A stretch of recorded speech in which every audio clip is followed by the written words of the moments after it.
Hey everybody, I'm Secular Spirit, and welcome to a very special edition live stream that's going to delve into something that's been in the news a lot this summer. And of course, I'm talking about the British riots that have been flaring up over the past few weeks. And the reason I wanted to talk about this, even though I live in Canada, is because the more I looked into it, the more it captures a lot of issues and challenges that are going on throughout the Western world. And I'm talking about Europe here, countries like Canada and the US. And it has to do with the increase in immigration from parts of the world that are Muslim majority and the challenges that are happening with the integration of those immigrants in those countries. So, this is something that I see happening in Canada as well and other parts of the world too. We can mention, for example, increasingly so Australia and New Zealand.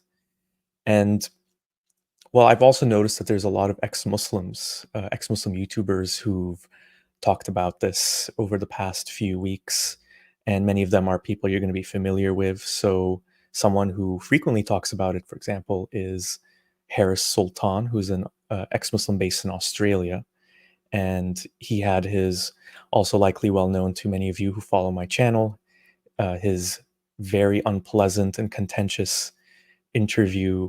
I would call it a meltdown with a friend of the channel, Apostate Aladdin, talking about this very subject very recently.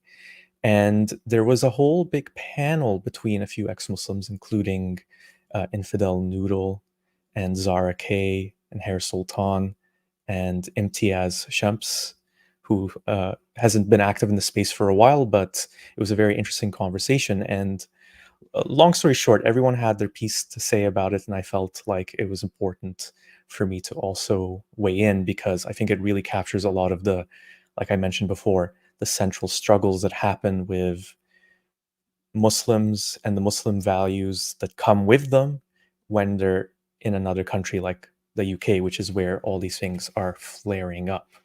So, we're going to get into a lot of the details here. I have a lot of videos and articles to share with you. I'm going to post them all in the video description after this live chat concludes.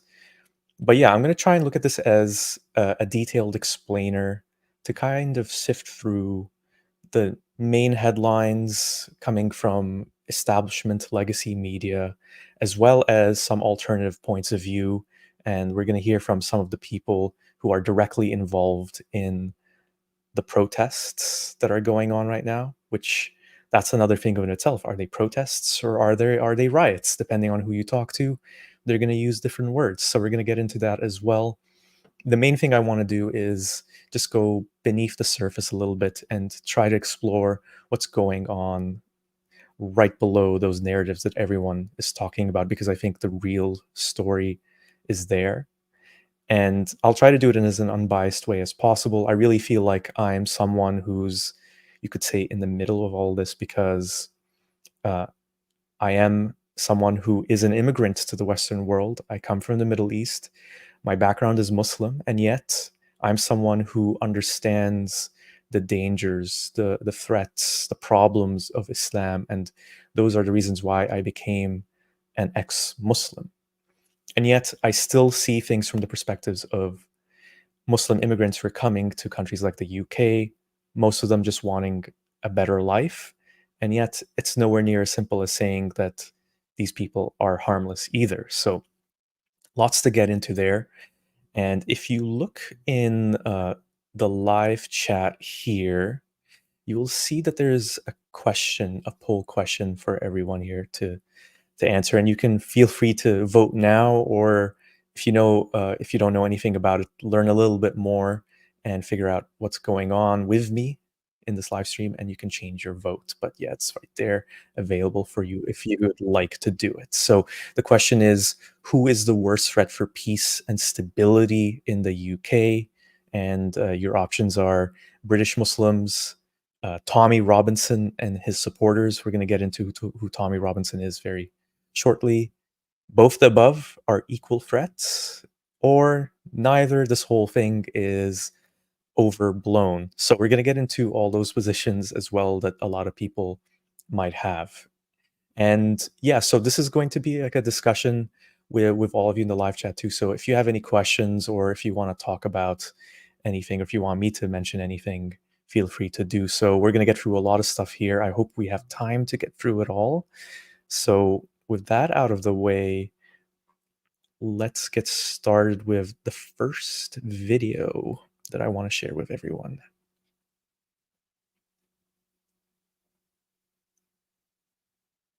Unsafe in our motherland. Young kids just died. For who? Can I tell her she's safe? Do I have to tell her she can't trust the police? It's two-tier policing. He's an old man. What are you doing? What you've got coming out now is a working class man. People are just fed up. There's nothing we can do.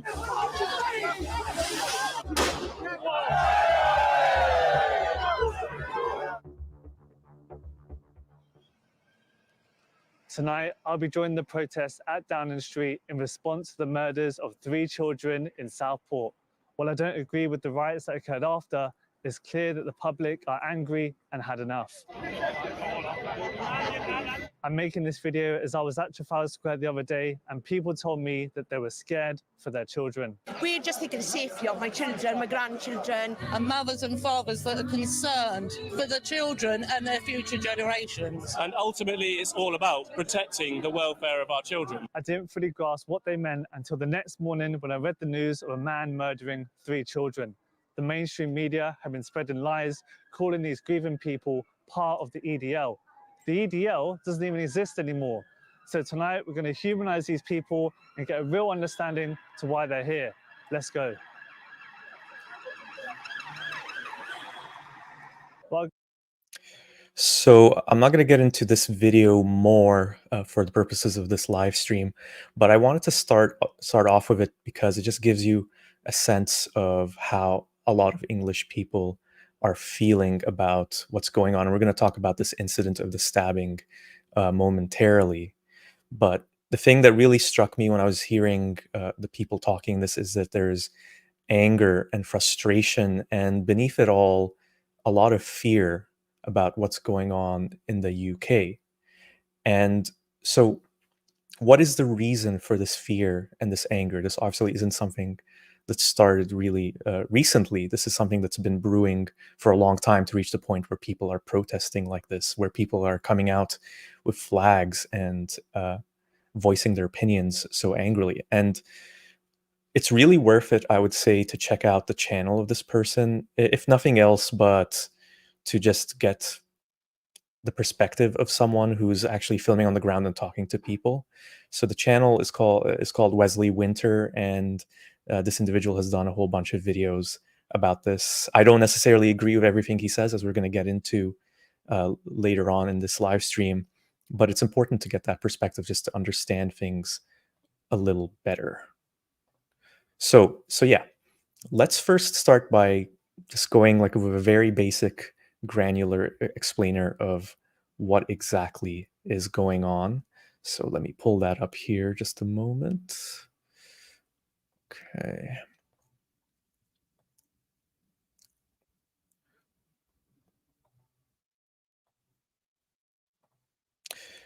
Okay, I'm going to start this article from the top. So this is a Reuters article and asks the question, why are there riots in the UK and who is behind them? So hopefully it's big enough for everyone to be able to see. It might be tough to see it if you're watching on your phone. Just try and make it a little bigger. Okay, as big as I think I can get it to fit on the screen. So I'll just start reading. So riots have erupted at anti-immigration protests in towns and cities across Britain last week, and with attacks by far-right groups. We're going to get into why they're being called far-right groups in a moment, but those attacks have been happening on hotels housing asylum seekers and on mosques.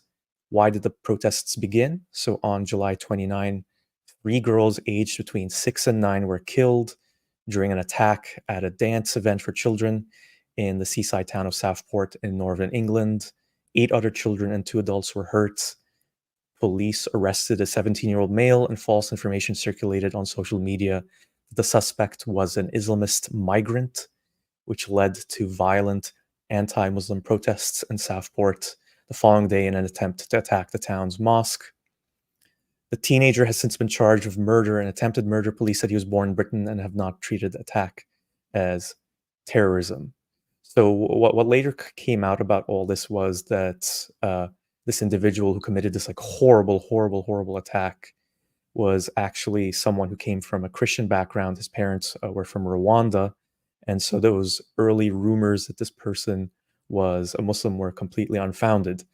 But what's interesting to me about this was it seems that there were a lot of people who were ready to believe that it was a Muslim, and that once they found that out, or once they believed that that might be the case, there was a certain group of people that didn't hesitate to lash out against the Muslim community. So even though this one instance didn't turn out to be about a Muslim doing such a heinous thing, the well of anger against Muslims was already present. So let's just continue reading this article. Where have there been riots? The day after the Southport troubles, several thousand people gathered in central London, and more than 100 arrests were made following clashes with police. There have since been riots in more than 20 places across Britain, from Sunderland and Manchester in the northwest, and Sunderland's in the northeast, to Plymouth in the southwest and Belfast in Northern Ireland. Most of the protests have involved a few hundred people targeting migrants or Muslims, with police vehicles set alight and bricks, bottles, and other missiles thrown at mosques and police officers. Shops, including Asian-owned businesses, have been vandalized or looted. So in Rotherham, I'm sorry if I butchered that British pronunciation, in Rotherham, in northern England, a hotel that held migrants was attacked, with windows smashed and a large garbage container set ablaze outside. Around 400 people have been arrested since the disturbances started. So who is behind the riots? So the new Prime Minister of the UK has said that the violence was the result of far-right thuggery. And high-profile, described as an anti-immigration, anti-Muslim activist, Stephen Yakesley Lennon, known as Tommy Robinson, have promoted the protests online, have been accused by politicians and the media of peddling misinformation to inflame tensions, and Robinson in turn has accused the media of lying about him. And police said that those involved in the clashes were mainly far-right agitators from outside their local communities, but in some cases they had been joined with by people of local grievances or young people seeking to join in the disorder. And now we get to probably the most important question to ask: why are people protesting? So many of those involved describe themselves as patriots, who say that record levels of illegal and legal immigration are undermining British society. Some far-right activists argue online that immigration has fueled violence and crime, including assaults on women and girls, and that migrants have been housed and treated favorably by politicians. Rights groups say that is simply not true. And a lot of this also has come to be associated with the pro-Palestinian protests, marches, and the Black Lives Matter demonstrations that happened 4 years ago. And what is the UK government doing? So nearly 600 additional prison places have been made available, and specialist officers are being drafted in. And the government has also vowed to go after not just the rioters, but also those who used social media to spread the trouble. Okay, so there we go. That's a lot of information that gives us a good sense of what's going on right now. And I will note that this is Reuters, and so this is establishment media, and you will see that the narrative with them, and we're going to get to the narrative of the people who are involved in the protests or riots, depending on who you talk to, in a little bit. But I wanted to start with this because what I think is important to note here is, as we just think about what's going on here. So on the surface, the protests that flared up into riots really started with a basic case of misidentification in terms of it being targeting the Muslim community. So it seems like it was someone who immigrated to the UK from Rwanda And so the anger is still mainly towards the levels of immigration, legal or illegal, that have been happening in the UK. And as we first saw mentioned in this article, this is from people who consider themselves patriots. So this is another thing I want to get into here. But before we do that, lots to unpack here. Let's go into the perspective of Muslims who are talking about it.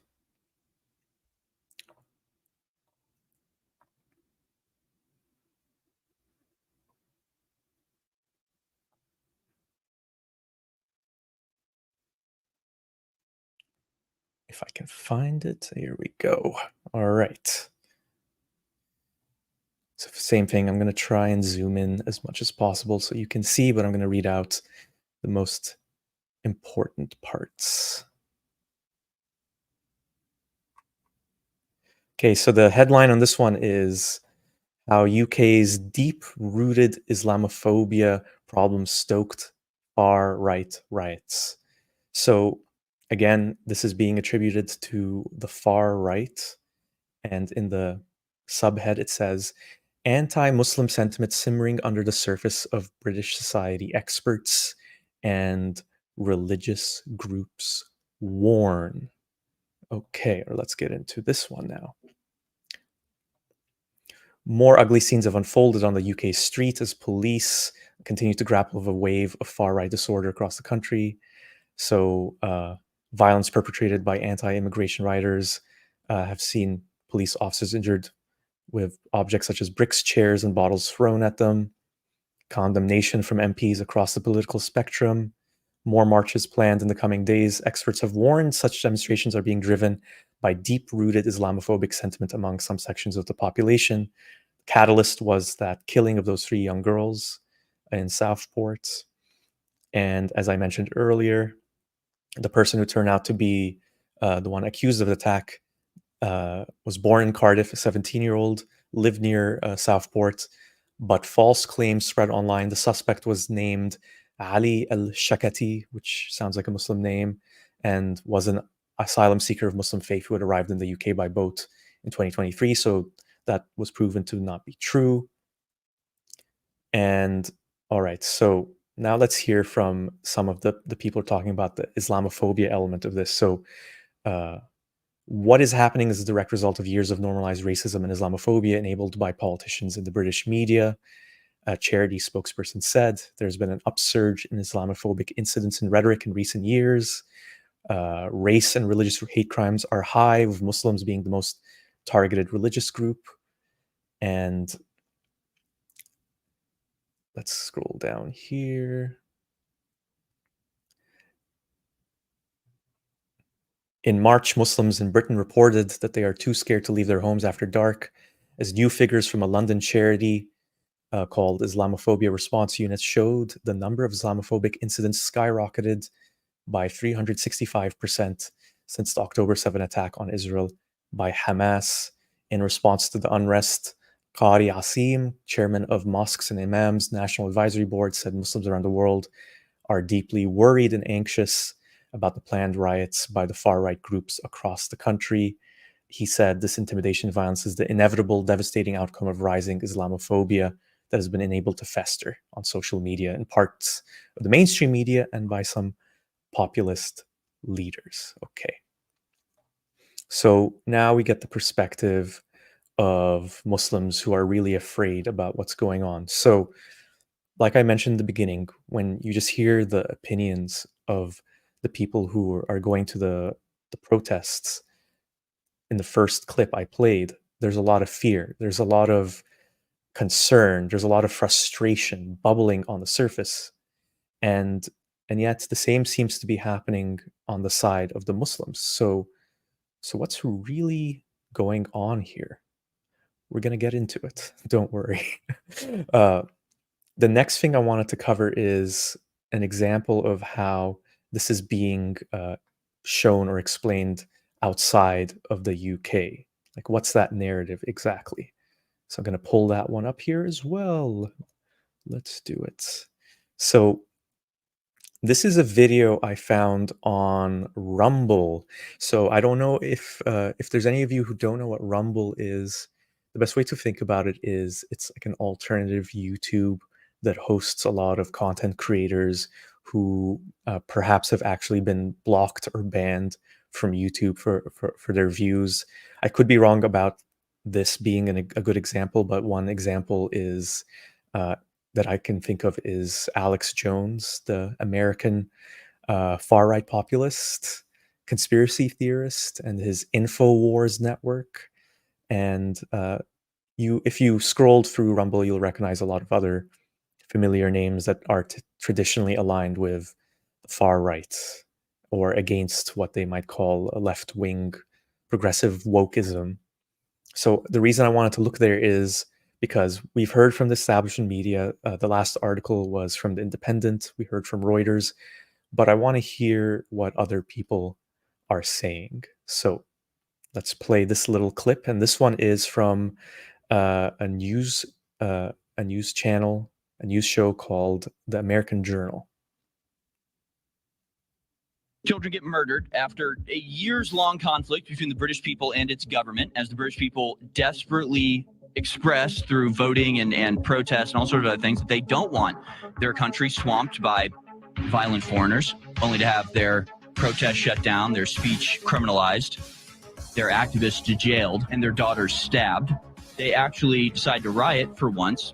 The Prime Minister gives a speech about it, a speech in which he lays out a frightening new array of governmental powers to crack down on the native British. We will establish a national capability across police forces, shared intelligence, wider deployment of facial recognition technology, and preventative action, criminal behaviour orders to restrict their movements before they can even board a train. Either allow the migration crisis to kill your children and swamp your services and overthrow your government quietly, obediently, die, or if you stand up against us, well, now we have the excuse that we need for massive surveillance and, as he puts it, preventative action. The fact is, the British people are now being put to a test. They are rolling out the modern Western control grid in a way that's never been done before. If this control system is implemented and successful, they might as well be China. This is the Chinese control system. And then that's it. The people of the UK, they can be systematically and deliberately replaced. And any attempt to even politically reverse it will be criminalized and shut down. At least in China, their control system at least stops criminals.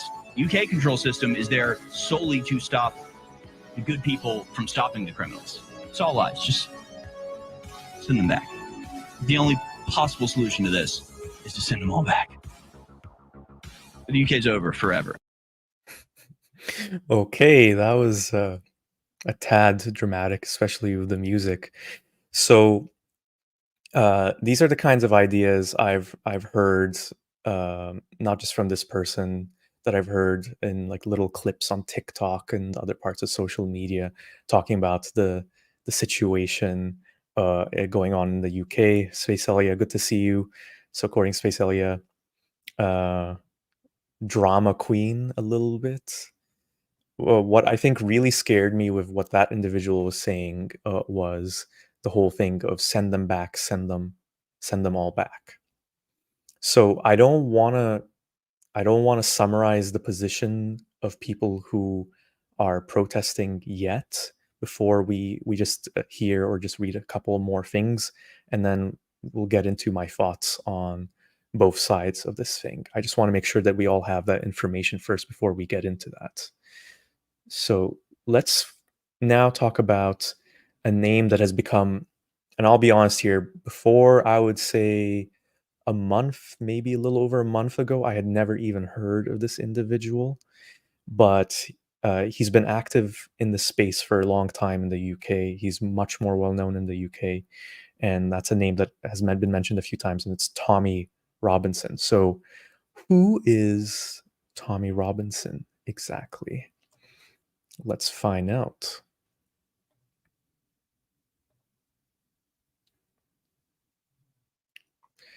So, who is Tommy Robinson, Britain's far-right Islamophobic influencer? So, right off the bat, he's being described as far-right and Islamophobic. And we're going to get into, is he actually those things, very shortly. So, Tommy Robinson, real name Stephen Yaxley Lennon, is Britain's best-known far-right Islamophobic figure. The 41-year-old is accused of amplifying the false rumor that sparked the recent racist riots in the UK. After the stabbing that killed those 3 girls, Robinson relayed the false information that the alleged murderer was of Muslim faith and had just arrived via the English Channel on a small boat. Police stated the 17-year-old was born in Cardiff, Wales, and his family originated from Rwanda. So apparently he borrowed the name Tommy Robinson from a football club hooligan in his hometown of Luton. According to this article, in order to disguise a lengthy criminal record, he has been sentenced to several prison terms for assaulting a police officer and contempt of court. Initially a member of the far-right British National Party, in 2009, he co-founded the English Defence League, the EDL that was mentioned in that first video we watched together. He co-founded the EDL to protest against the presence of small Salafist groups in Luton. The movement denounces Islamist fascism, but declined in the early 2010s after the revelation of links with Norwegian criminal Anders Behring Breivik, who murdered 77 people in July 2011. Robinson left the EDL in 2013 due to the dangers of far-right extremism, but the self-styled journalists continue to support conspiracy theories about elites concealing the truth about the supposed dangers of Islam. And former Twitter banner rehabilitated by Elon Musk. So with an account on X of nearly 1 million subscribers, Tommy Robinson has a considerable sounding board. He was banned from the platform in 2018 for violating rules against hate speech. But after it was acquired by Elon Musk, he was reinstated at the end of 2023. Since then, his presence on the platform has grown considerably. On July 27, he managed to rally thousands of supporters at a demonstration in Westminster in the heart of London against immigration and for patriotism before going into exile in Cyprus following a court summons. So as far as we're aware, that's where he is right now, in Cyprus. And let's talk a little bit about this rally that he had on July 27, which happened a few days before the stabbing of those 3 girls.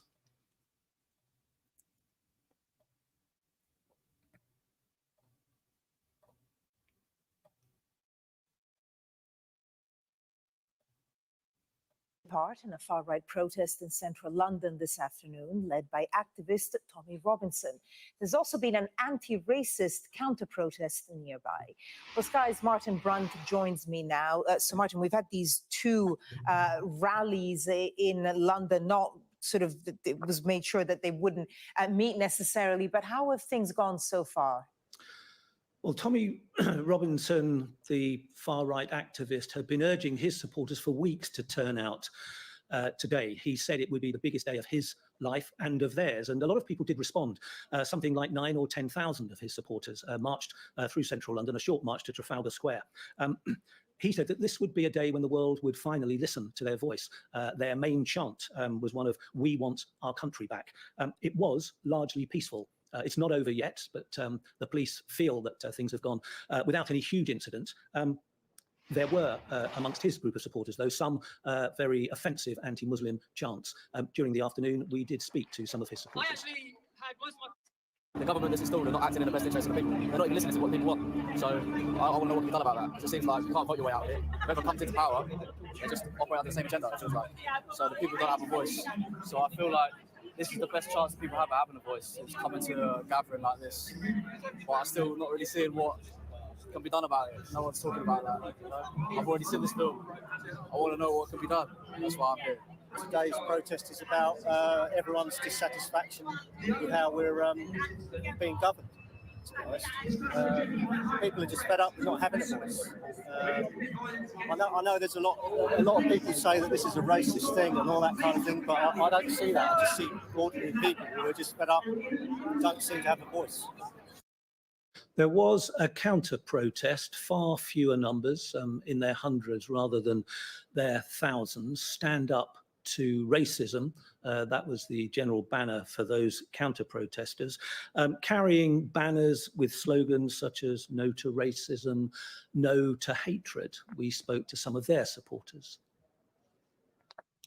For me personally as well, to feel more hopeful and to feel like I'm not by myself whenever I'm, thinking how scary it really looks like to be alive like right now. And we came from Eastbourne to make sure that, try and, show him that there is an opposition, and most people in the UK are anti-racist, and that immigration is important and a valuable asset to the UK. I believe that we should be here every day, every time they come out, to stand against them, to show that what is this country about, what is London is about, is we are multiculturalists. We are here as people, as neighbours, and we all live together.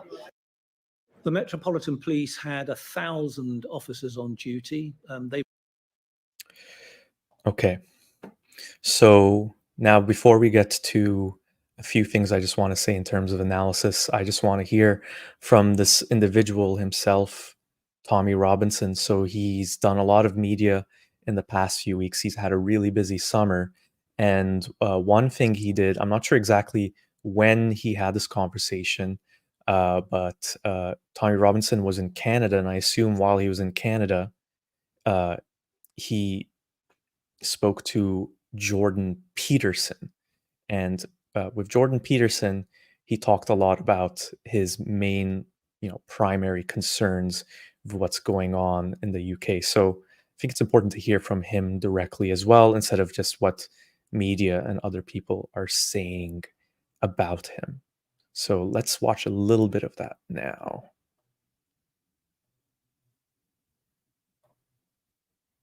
In 2009. Yeah. So I'll give a brief history to my work. Yeah, do that. I was born in Luton in 1982. Luton's a town that's 30 miles north of London. When I was born in 1982, there was one mosque. There's now 45 mosques. Okay. How big is Luton? It's 200,000 population. And how many mosques? 45. Okay. 45. Luton was named by the CIA as the epicenter for terrorist activities across Europe. The fertilizer bomb plot was planned in Luton. The 7/7 attacks, they got their bombs in Luton. The Stockholm bomber was radicalized in Luton. Terrorist attack after terrorist attack has orchestrated and come from Luton. Now, growing up in Luton, as I said, when I was born, I've seen all of this. Yeah, Al-Mujahideen, Omar Bakri, Abu Hamza, their head office. They used to have an organisation called Al-Mujahideen, who were not they're now a prescribed terrorist organisation, but they never were. Their head office was in Biscuit Mill in my hometown. So growing up, I had a very life lesson of the influence of Islamist ideology and what it can do to freedom. Yeah. Also, the grooming gangs, which is something we'll get onto. So my cousin was a victim at 14. She was hooked on heroin and raped. She woke up being raped by gangs of bearded men in the Muslim community. She ran naked through the streets. Now, what the police done at the time is nothing. Yeah. So I grew up watching. How old were you when that happened? I would have been 13. So she was 14. So as all this is happening, and just so people get, Luton is one of the most diverse towns in Great Britain, one of the most diverse towns in Europe. Yeah. So white English are a minority. Okay. Most of the people I love are not white because I've been brought up in this community. Yeah. So as I've been brought up in our school playground, when I went to school, you had the Muslim playground and the non-Muslim playground. So I had a very quick learning. And then when you go into the school, why were they segregated? Well, they segregated themselves. The Muslims did not integrate or assimilate. So when you go into the school dinner table, just so people can picture it, you'll have whites sitting with blacks, sitting with Indians, sitting with Sikhs, sitting with Hindus, all sitting together. And in the corner, there'll be 10 tables of Muslims. Yeah. Now, I never understood it as a child. Okay. It was from when I went to high school, I just knew the Pakistanis are very different. Yeah. They're quite hostile. If you mess with one, you've declared war with the whole tribe. Yeah. There's not a fair fight. There's never a one-on-one fight. It's all gang related. And so I just grew up learning it. But that's not to say because some of the best people I've met in my hometown were Muslim lads. Yeah, some of the people I loved were Muslim lads. But per se, there was a real problem here. And I grew up watching it, learning it. And Al-Masradeen, my first activism was in 2004. What was I then, 20? 2004, I organised a protest. And this group, do you remember the Beslan school massacre? So Beslan school massacre was Chechnyan terrorists had took control of a school. And this is coming again. Yeah? This is going to happen to a Jewish school, I guarantee you. They took control of a school, and I was probably 2019 or something. That was where? This was in Chechnya and Russia. Yeah, okay, I remember the story. And what happened was, the parents were all outside the school, and all the Muslim jihadists are inside the school with their pupils, with their children. And then they start butchering them and killing them. And I remember watching the parents drop to their knees and they're screaming, yeah?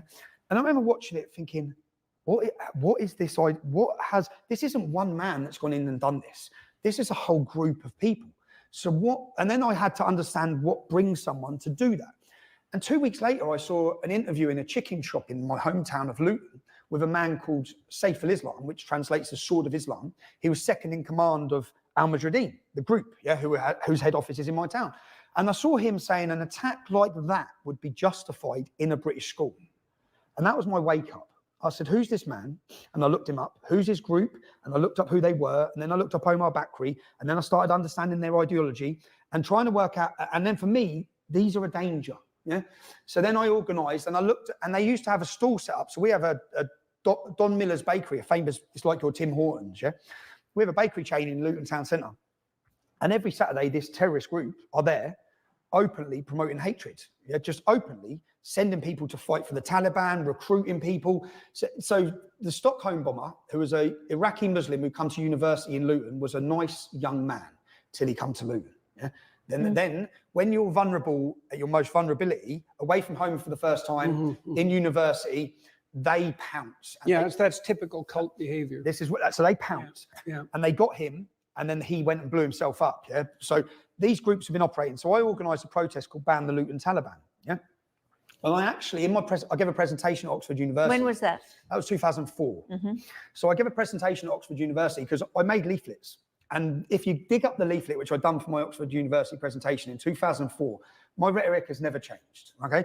So the leaflet was put as front page of our local newspaper.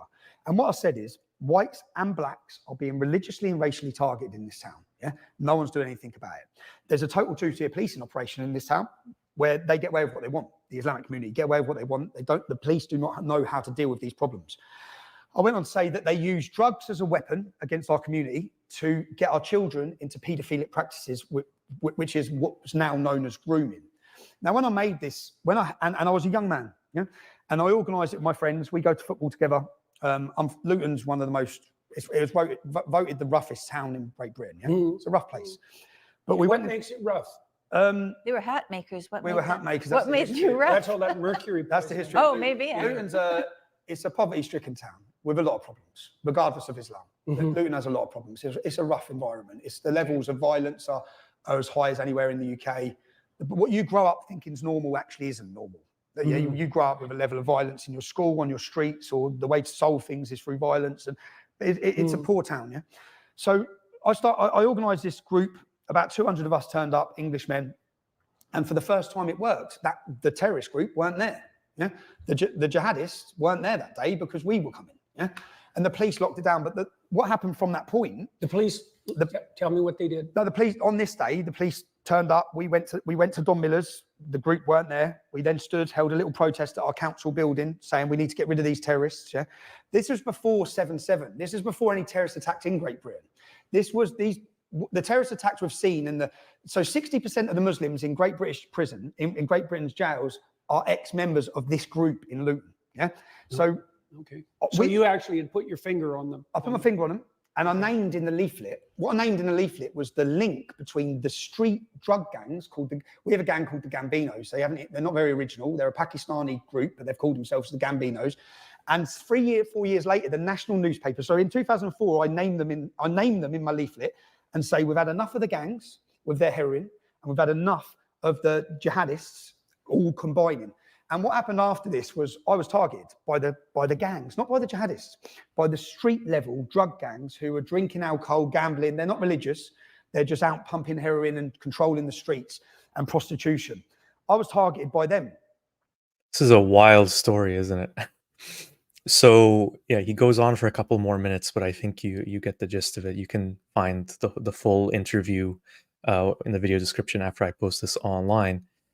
But I think at this point we can say that there's a few recurring themes in what Tommy Robinson is protesting about, what he's active about, and what his supporters or people who've been involved in the protests, and some of which have become riots, are concerned about. So the number one thing is that there are people coming from their perspective.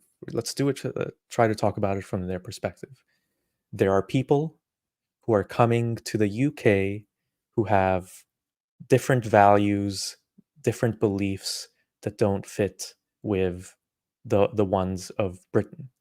And one example of those is that, they're Muslim.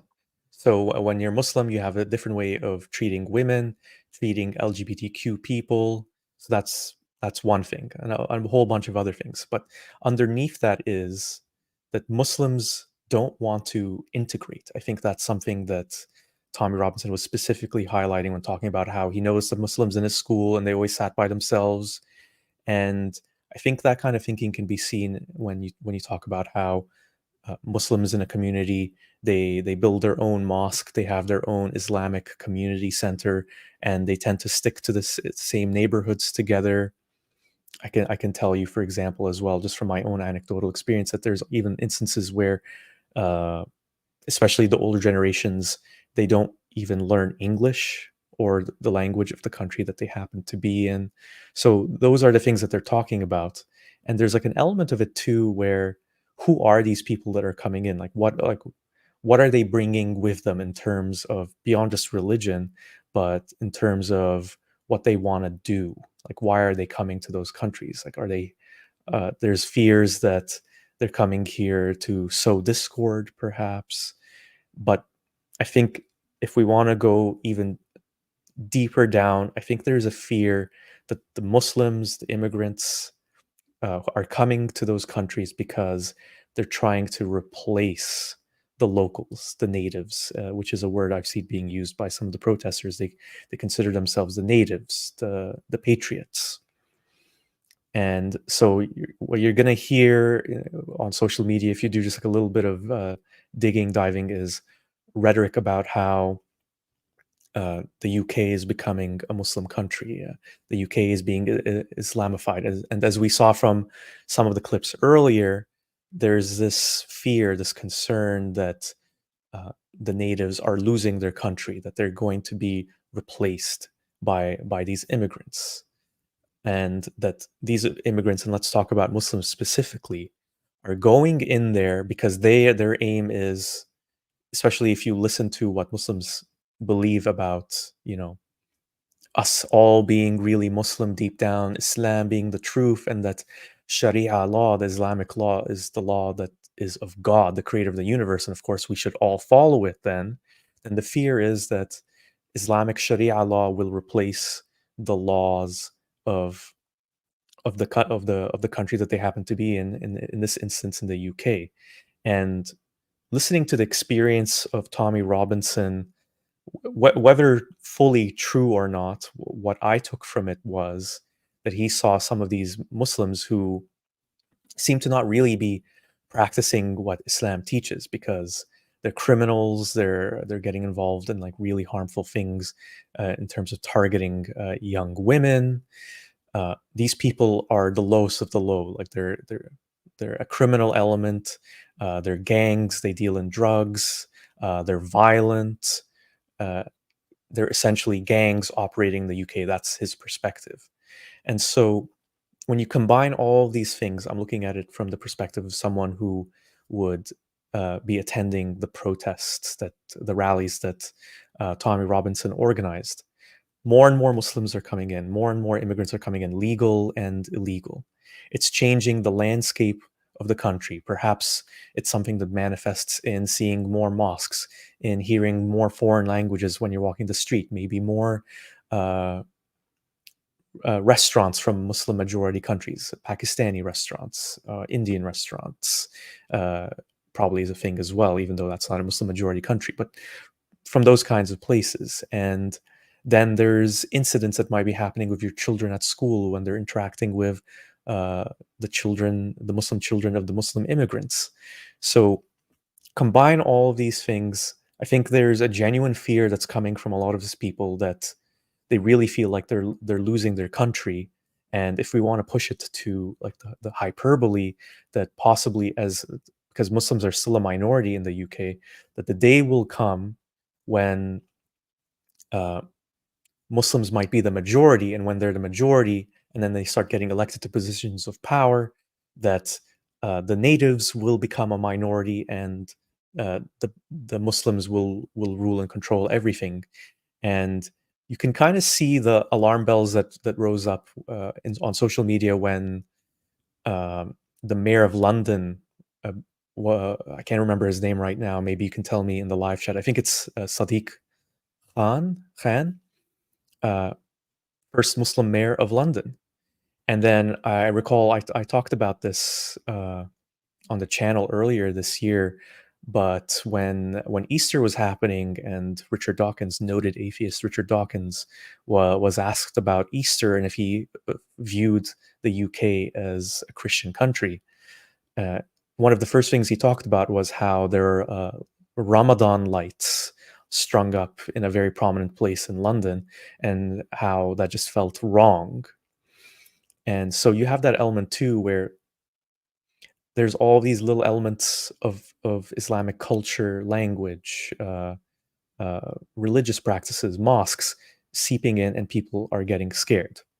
So with all of this being said, the thing that's also getting very clear to me is that the way the UK government has been handling all of this has clearly been a mess. We're going to get to that in a moment. But the first thing I want to say is what's also clear to me, just from everything I've watched, everything I've read over the past few weeks, is I think it's far too simplistic to just follow the establishment media narrative and say these are far right racist extremists who just hate immigrants, who hate Muslims because they're so blinded by their bigotry and hate. That is far too simplistic a viewpoint on all of those things. So what I think is actually the case is a little mix of things. So there are a lot of people who are probably getting involved in these rallies, and the majority seem to not be doing it violently. As we were talking about, tens of thousands of people were in those rallies that were happening before the stabbings happened, and those were generally peaceful. And so with those people, I think what their concerns are can kind of be grouped around loosely around the ideas of there's too much immigration happening. We don't know what those people's values are, and in some instances we know what the values are, and they clash with ours when it comes to something like how women should be treated, when it comes to something like the hijab or homophobia, or wanting to basically ostracize themselves from society and seeing themselves as better, and wanting to. And maybe you could also say there's a sense where Muslim immigrants come to a country like the UK and they have a resentment of the UK, or they come to Canada and they have a resentment of Canada. And I can tell you from my own personal experience that is a thing. It definitely exists, where people, they don't want to leave their homeland in a Muslim country, let's say, and come to Canada or the US or the UK, but they're seeking better opportunities. They're seeking a better life for their children. So even though a Muslim family comes to the US, they don't like US's foreign policy. They hate what the US is doing in countries, what the US has done in countries like Iraq and Syria and many more and across the world, but they want a better life for themselves. So those two things can happen, where they come to the US or the UK, they want a better life, and they try to integrate into society to a certain extent, but they still also have a resentment of the country that's hosting them. That is a real thing. So to go back to my main point, so I think a lot of people have those kinds of beliefs, but they would never do anything violent, and they're not actually racist. So it's based on their experiences and the things that they see as legitimate concerns, and I would say they are legitimate concerns about Islam. But there also is an element where it's people who are looking for someone to blame for their problems in life, where they're looking for a scapegoat, I suppose. And this is something that has always been true throughout human history, as far as I can tell, and we can list many, many examples. Who tends to get blamed in a society, especially when things aren't going well? Minorities. Now, this is something that, for example, the Jewish community has long been familiar with in many countries that they lived in for many, many, many centuries. And it's also true of immigrants, very, very true of immigrants, and especially true when it's immigrants from a very different culture, like the Islamic culture coming to a country like the UK. And so I think there's that element of it too, where people are unhappy with their lives. They're frustrated with perhaps the overall economy of how things are going. Inflation is going up. Salaries aren't matching the rise in inflation.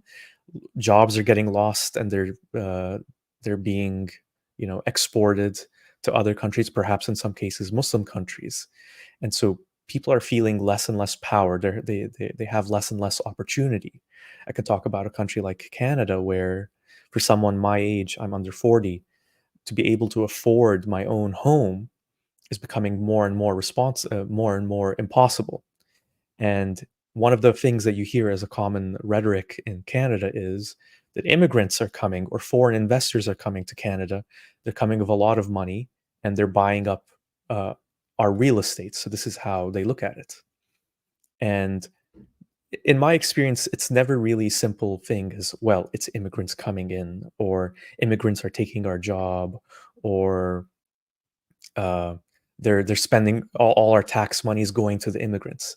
These things are much, much more complicated than that. But when people are angry and frustrated, it's a very simple thing to do, to just point at this group that you have problems with, and maybe you do have some legitimate problems with. And this is where the violence comes in, and that's what we're seeing in some of the riots, where people are targeting asylum seekers, they're targeting immigrants, they're targeting mosques, and coming at them with a lot of hate. And when it's that level of hate, you can't really just say, well, it's just fear, because beyond the fear, there's this prejudice that's going on, like working alongside of it. You could say working alongside it. And that's where you can say that it's racism. So, long story short, there is an element of, in my opinion, of racism and hatred that's going on in the riots. And I think it's fair to call them riots when they devolve into outright violence and attacking people, attacking asylum seekers, attacking hotels, while also saying that there's a lot of people who have concerns about immigration that are not racist and that would never use violence. That's the interesting thing, though, because I feel like those two elements of society still kind of enable each other. So one of the things Tommy Robinson has been known to have said is that he doesn't want any of his supporters to do anything violent. And maybe he truly believes that. I don't know. But what happens, and I'm going to make a comparison to Islam here, is that there's always going to be this group in society that is emboldened by the things that other people are saying, even if they wouldn't do it themselves. And so the comparison I'll make with Islam is most Muslims, they're not going to go and actually stone someone who commits adultery to death. They're not going to kill an apostate who left Islam. They might think that homosexuality is wrong, a sin, but they're not going to actually do anything harmful to an LGBTQ person. But some people will. And here's the thing where it works is that while those Muslims wouldn't do anything about it, they don't necessarily disagree with what that small minority that would actually act upon it would do if circumstances were different. And I think something similar is going on with these protests, where a lot of people have the fear and anger towards immigrants, and while maybe they would never actually attack an immigrant themselves, they don't necessarily see that violence as something that is wrong. They might rationalize it in all sorts of ways, like, well, they're coming in here and they're causing problems. Obviously, this is a thing that's going to devolve into violence. So they'll rationalize it that way, in which, they've left us with no choice. So this is the same kind of thing that Muslims do. And so that's the major concern here I have, is while it does seem like the majority of people aren't actually violently rioting, the rioters are expressing the sentiments of a large group within British society.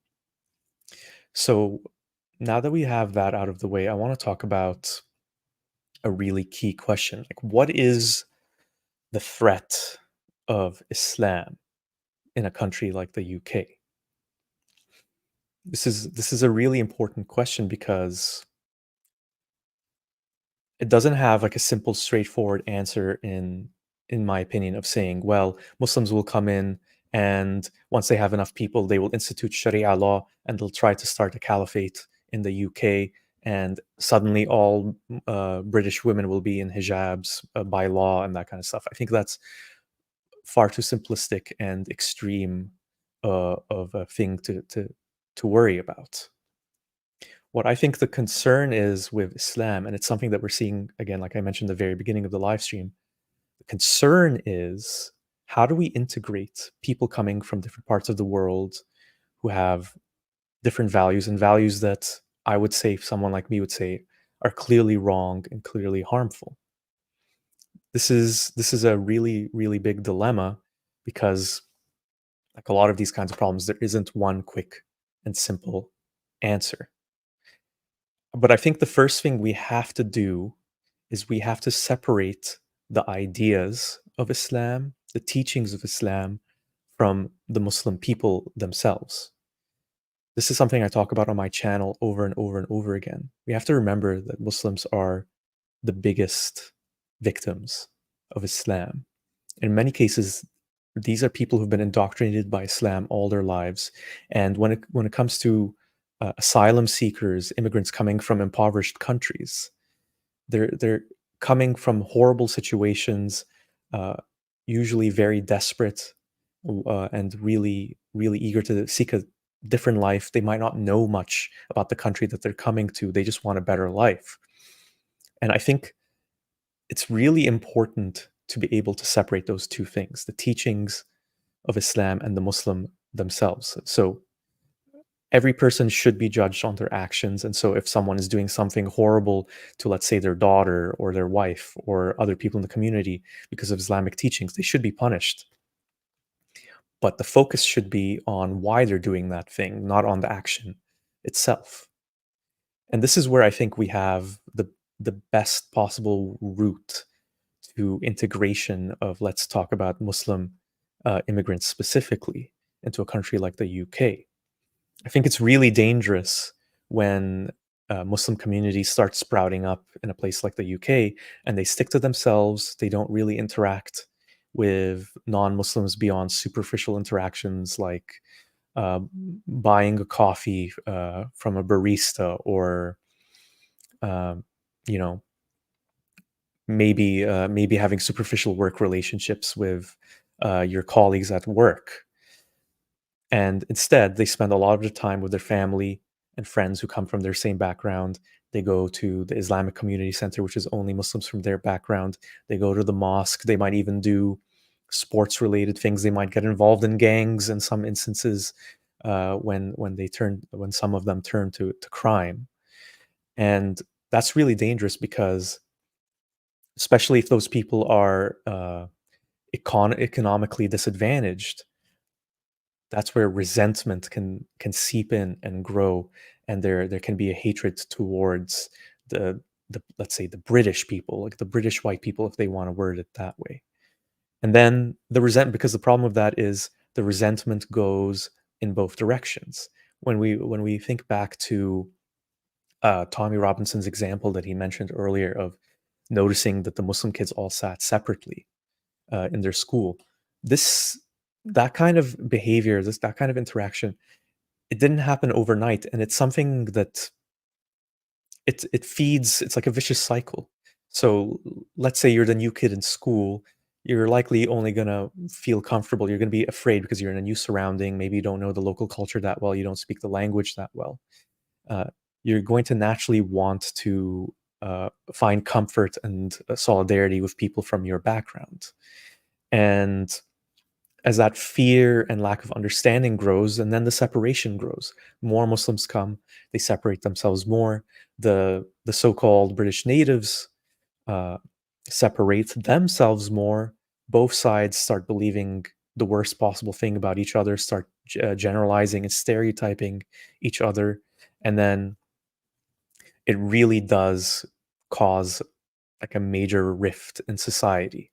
And someone in the live stream makes a very, very good point here. Like, Islam teaches at its core hatred towards non-Muslims. How do you change that? So here's the thing about it. Like, in a way, it's actually worse than just saying that it's simple hatred. When a Muslim thinks about a non-Muslim, they're going to think a whole range of things, that they're lost, misguided, sinful, bound for hell, ignorant. And if they practice a religion that they find blasphemous, then they're blasphemers, idolaters. And when you look at people that way, it's really hard to empathize with them and to view their humanity. And here's the problem with Muslims. They're coming into these countries and they think that they have the best religion, the superior religion, and that the people that they're surrounded by are just wrong, and that they have the right answer. And when you come around walking around with that kind of attitude, especially when you try to also push through more rights for Muslim people, that's obviously going to chafe with the locals who disagree with you. So I really think this is something that is a serious and legitimate concern and threat.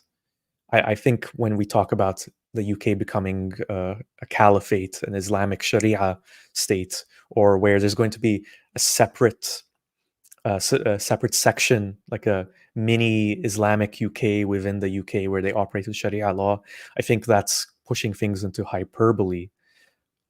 But what we are seeing is the growing pains of what to do when people with very different values are coming in, especially in this increasingly globalized world.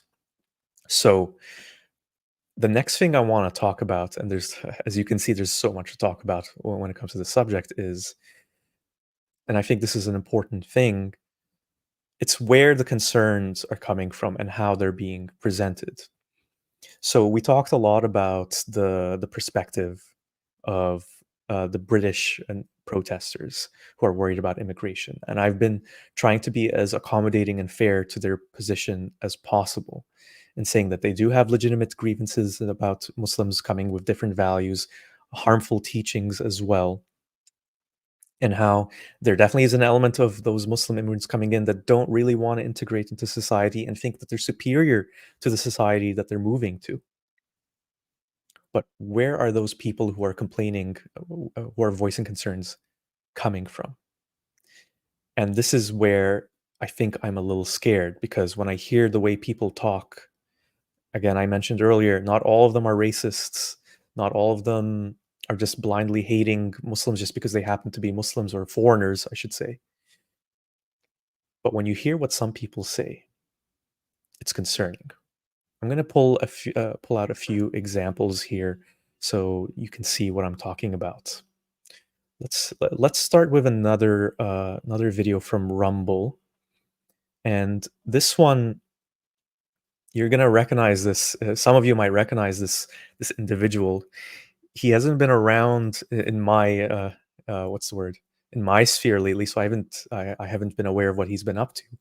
But this is Milo Yiannopoulos, who I believe is British, and he's going to talk about Tommy Robinson and the dangers that the UK is facing as he sees them. So let's watch a couple of minutes of this. What I started, yeah, that's exactly what I said was hopeful at the beginning of this. You know, everybody talks about Europe. Yeah. I went back to the UK a couple of years ago, and I don't plan to go back anytime soon, not being an Arabic speaker. But I saw the grey, drawn, like haggard. So see that joke there already that kind of reflects the position of a lot of these types of people. Okay, so the joke was, I don't speak Arabic, so why would I be in the UK? Herman, yeah, I think I just double checked it. Yeah, Milo is British, not Australian. It's Tommy that's, you know, keep going back and keeps fighting. I'm the coward. I'll just go to America. But you know, the grey, drawn, cowed countenance of the British public. But something happened. This little just before the sun went down and everything went black forever. A little flicker of hope just began, like this month. Just this month, and it's necessary. You know, it's necessary. For January 6th in this country, horrible for many people. One of my best friends, I'm the godfather to his son, is in jail now for years for lighting up a cigarette in the Capitol. It's necessary. It's necessary. And we talk about the corruption of the judiciary. This is, you know, even more. I think even more urgent here, where you don't have America sort of founded in this dreadful kind of you know, Reddit hissy fit. In 1776, we're playing to no taxation without representation. Shut up. I almost wore my 1776 shirt today, but I didn't want to. That is a gross oversimplification. Let's talk about the revolution. How depressing and ghastly. And what happened is they ripped out the heart of the English Constitution, the English and the English system, and didn't replace it with anything. So you know, you got king and God and king both taken out. And the edifice becomes shaky at that, you know, because it's all tending towards something that doesn't exist anymore. And instead you have this sort of piece of paper. Well, let me. Point is, I'm getting to my point. The point is that the judiciary in this country is the ultimate authority, right? And so when the judges become corrupted in America, that's as high as it goes. The highest authority in this country is the Supreme Court. They decide who the president is, right? So, if there's a thing. So there is hope now in Britain because we didn't make the mistake of 1776 and elevate the law above all other authorities, and we still have respect. We have a monarch, and we still have God enshrined, you know, an established church. There's hope for Britain because we don't have to obey the corrupted and corruptible and long since bought and paid off judges. But your monarch just congratulated Keir Starmer for locking up all of your citizens. So the clarification I think is very important. Is it's the awakening, it's the confidence of the people of Britain, and as Tommy pointed out earlier, when they get videos of people acting violently, they use it to propagandize and diminish the fact that at a fundamental level, the regular guy walking down the street to go buy a ham sandwich in his mind is saying something is not right. When someone goes and throws a brick, they scare people with that and say, this is why you must give us control. Weak-willed people fear this propaganda manipulation. So the hope I would say is that I'm not allowed to express my opinions on this show about violence. Violence is bad. Violence is used as a tool to propagandize people into fear. If you say so. Well, you're exactly right. And that's the whole reason that they had to accuse Tommy of inciting the riots after he was not involved with organizing everything that took place after Trafalgar Square and after Parliament Square in June, because Tommy organized rallies of 50,000 in one, 100,000 in another, and they were all completely peaceful. And what happens? Joyful. Yeah. So, okay. A lot of people here that we don't normally see on establishment media anymore. Some of you recognized Tim Pool. This was on Tim Pool's show, I believe, on Rumble. So Tim Pool is a journalist who has a lot of controversial views. Let's put it that way. A lot more to say about that, but other things to talk about on this live stream. But what I wanted to bring up about this, and this is something I mentioned I was going to get into later, is an element of what is being talked about from the people who support Tommy Robinson, who support these protests, even though they oppose them devolving into violence, is that it isn't just immigrants that are the enemy. The other problem is that the governments in countries like the UK, and I've heard similar things be said about the government in Canada, are weak and basically beholden to these immigrants, to migrants, to asylum seekers, giving them a different standard of treatment. And the thing that you'll hear time and time again is a two-tier policing system. So if a Muslim immigrant commits a crime, they're treated differently than if it's a non-Muslim, a native, to use their own wording. And so there's that element of too. So it almost comes framed as this big conspiracy. So this is the thing where I feel like a little bit lost, because it doesn't really make sense to me, because I'm trying to just view it from their perspective. So the government is both inept but also corrupt, and is seeking to just get in immigrants. Why? Because they feel like the locals, the natives, have too much power, and they want to disenfranchise them and just have compliant immigrants come in. I really don't understand the thinking there. If anything, you would say that they wouldn't want as many immigrants in there because they come in with different values. You could argue that they might need more social services, more money to spend, to help them, deal with all the problems that they're coming in with in instances where they're coming from war zones and need a lot of support. So what is the conspiracy here? So this is a thing I often hear in a lot of this kind of conspiracy talk about governments, is the government is both inept and clueless, but also nefarious and has all of these agendas. So which one is it, especially in an instance like a lot of Muslim immigrants are coming in?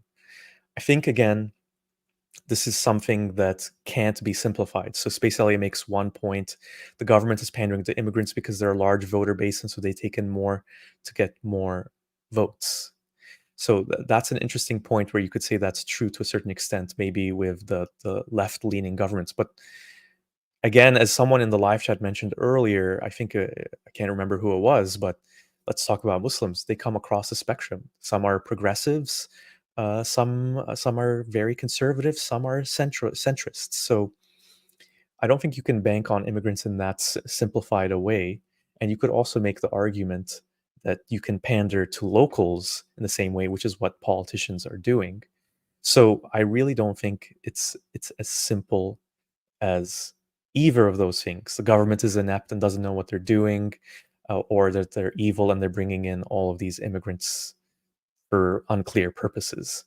So I think when it really comes down to it, it's like a lot of factors that have to do with capitalism. They have to do with globalization. They have to do with the legacy of centuries of colonization and imperialism from countries like the UK and France and Germany and Spain and many more. And with the income inequality that's happening all around the world. And it's having all of these effects on people in other parts of the world, in Asia, Africa, South America. But it's also harming a lot of people who aren't, super wealthy. They aren't upper class in countries like the UK. Because when it really comes down to it, when you think about corporations, I know I sound like I'm going on like this big communist rant, but I'm not a communist. My main point is that a lot of these forces have to do with what corporations are doing, and the ones that want to support corporations in making the most profit possible. This is like a very simplified way of looking at it, I suppose, but that's essentially what it is. And when you look at things in that way, the social fabric of an individual country like the UK doesn't matter. The impact of closing factories that have been around for generations, or coal mines in the US, or whatever it happens to be, is kind of a secondary concern to the will of the market.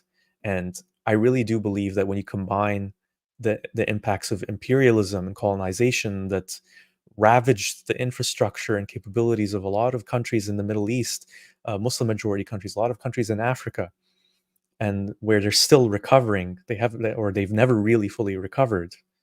Combine that with the rampant capitalism that we have today that operates across borders very freely, we're going to see a lot of mass migration of people, and it's going to have all of these consequences that some we can foresee and a lot we can't. So Herman, like, that's the thing. How long should we blame colonization? No one whines about the fact that the Middle East and all of Africa still is colonized by an Arab mindset. So it's not about blaming colonization by itself. It's factoring in how colonization, its impacts, are definitely a factor in everything that's going on, in the relationship between, let's talk about France and the fact that a lot of immigrants from countries like Senegal and other French-speaking countries, they speak the freaking language of their colonizing oppressor, once colonizing oppressor, Algeria. The relationship between them, the interdependence of them, the reason why a lot of people from countries like Algeria and Senegal are going to France, this is all related to the ripple effects of colonization. Why can't people make a living in those countries? Why are those countries technologically behind? It can't be simply as, oh, well, colonization was over in the 1960s, 1950s. Shouldn't they be okay now? So it's a complicated issue.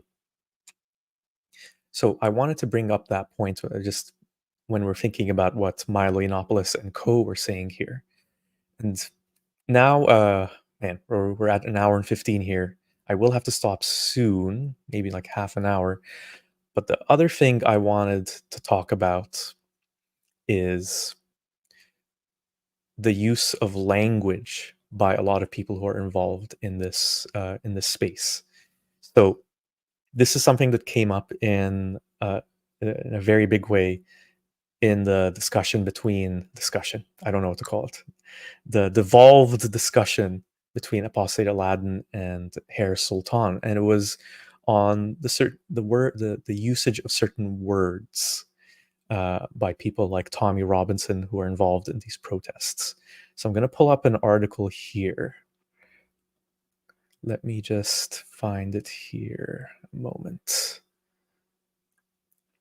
Okay, wait, while I find where that article was, I'm just going to read an update on the poll question: who's the worst threat for peace and stability in the UK?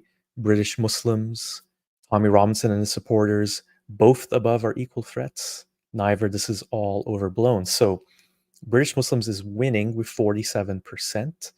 Tommy Robinson and his supporters with 21%. Both the above are equal threats at 18%, and neither. This is all overblown. Wow, more people voted for that one than I was expecting. 15% say neither. This is all overblown. Okay, really interesting. So if you can just give me one moment, I'm going to pull this article up. Okay.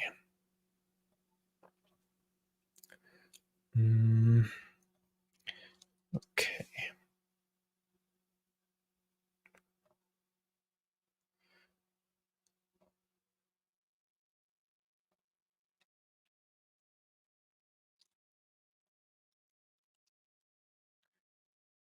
Okay.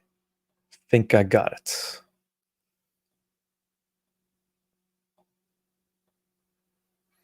All right, so this article is from June of 2024.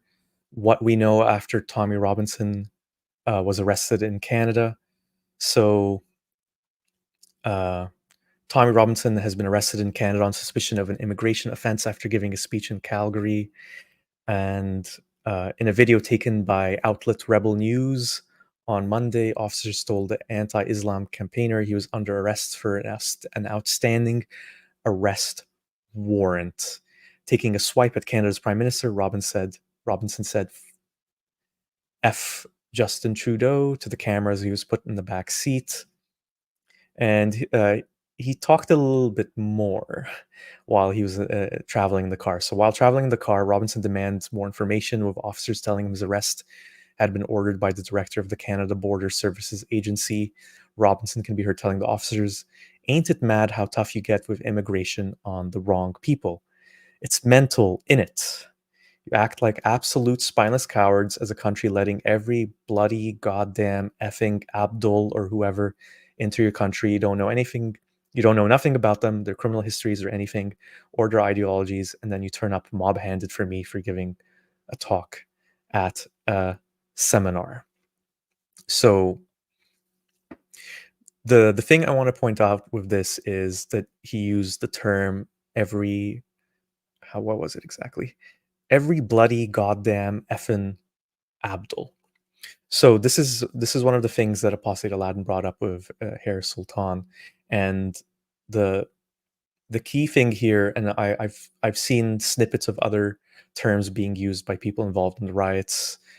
So Abdul, Paki is another one, boat people, and the thing that was so interesting to me in the discussion between Apostate Aladdin and Hair Sultan was how they didn't see those words in the same way. So if you ask me, someone who comes from a Muslim background, comes from an Arab background, when I hear something like boat people, when I hear something like Paki, when I hear something like Abdul, it has negative connotations and is a slur, and it is the kind of thing, especially in a heated moment, that a person with racist inclinations would say.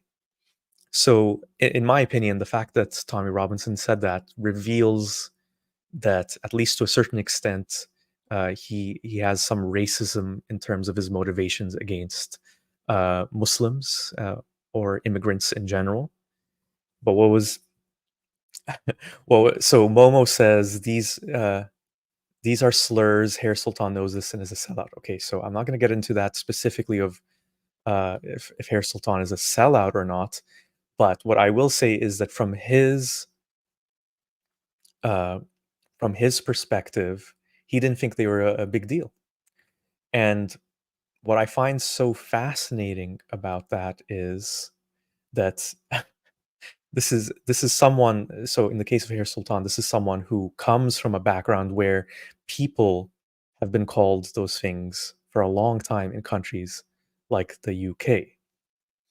So Drastic Measures Islam says the racial slurs do have a negative connotation for most British people. And let's see, there's a few other things I should probably bring up here. So Herman, thank you for this comment as well. Sure, they are slurs, but when Arabs in mosques use words like kufur, kuffar, shirk, and many more, authorities just shrug. So the whole thing of kuffar or infidels, that's a problem too, especially when you think of what Muslims think about people who are infidels. But the classic thing of two wrongs, they don't make a right. So I think what's so interesting about this is the element that's coming from some ex-Muslim supporters of Tommy Robinson is they believe in what Tommy Robinson is doing, and yet I think if we look more and more into it, like what his supporters say and his involvement in things like the English Defence League, which he does claim to have distanced himself from a long time ago, I think it reveals that it's not as simple as, well, I have concerns about immigrants. I don't care what they do, as long as they do it in their own home, that kind of stuff. It's not as simple as that. There is a definite hate there that is coming with the fear, a definite prejudice.